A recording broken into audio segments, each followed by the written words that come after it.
तर दुसरीकडे यवतमाळ शहराचा पारा देखील 41.2 सेल्सिअस अंशांवर पोहोचलाय।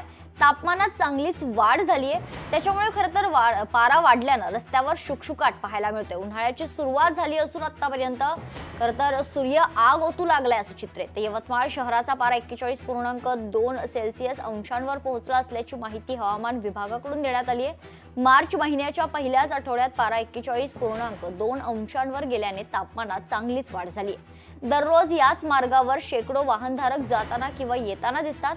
मात्र तापमानाचा पारा 41.2 अंशांवर गेल्याने या ठिकाणी रस्त्यावर सर्वत्र शुकशुकाट पाहायला मिळते।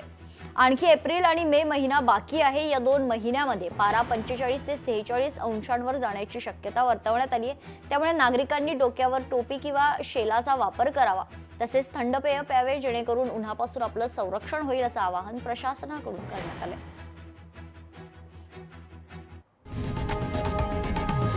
लोकशाही मराठी ऐका, पहा, जागरूक रहा।